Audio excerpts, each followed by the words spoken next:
Assalamualaikum warahmatullahi wabarakatuh. Perkenalkan, nama saya Sidik SPD dari SD Negeri 203 Bola, Kecamatan Sinjai Selatan, Kabupaten Sinjai, Provinsi Sulawesi Selatan.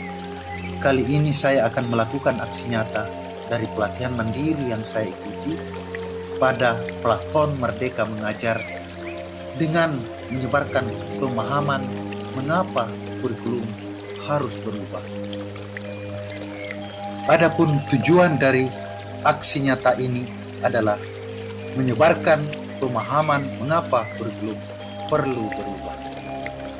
Perlu kita ketahui begitu pentingnya perubahan kurikulum untuk menyesuaikan dengan kebutuhan murid dan perkembangan zaman.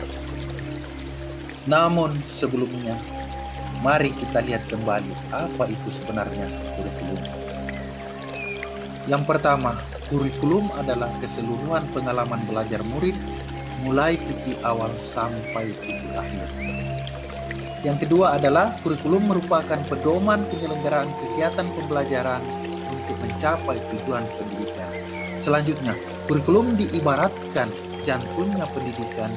Jika jantungnya lemah, maka proses penyaluran darah tidak lancar dan bisa berakibat fatal.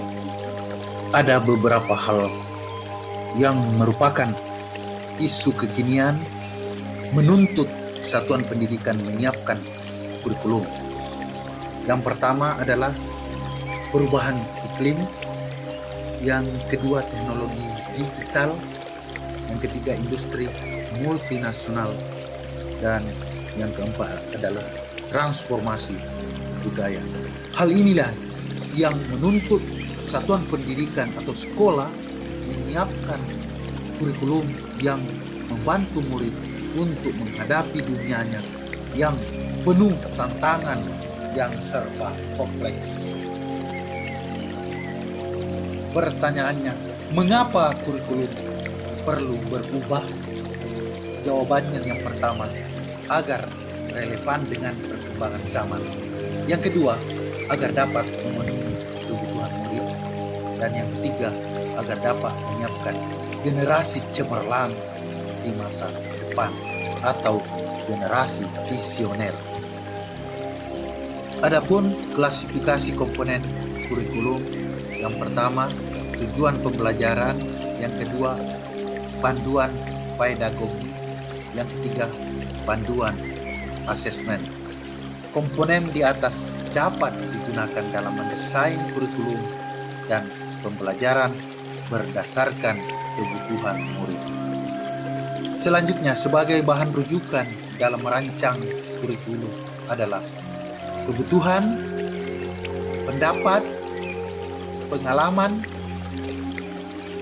hasil belajar, dan kepentingan murid.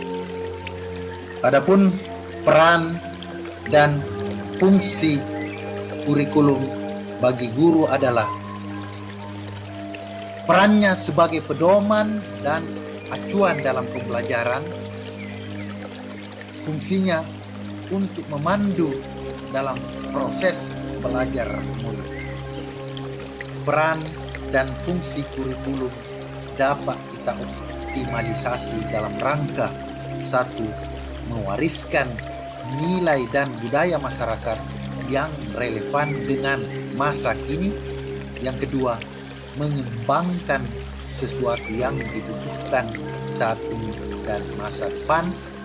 Dan yang ketiga, menilai dan memilih sesuatu yang relevan atau kontekstual sebagai kontrol sosial. Demikian tugas mandiri yang telah saya lakukan di platform Merdeka Mengajar. Terima kasih. Assalamualaikum warahmatullahi wabarakatuh.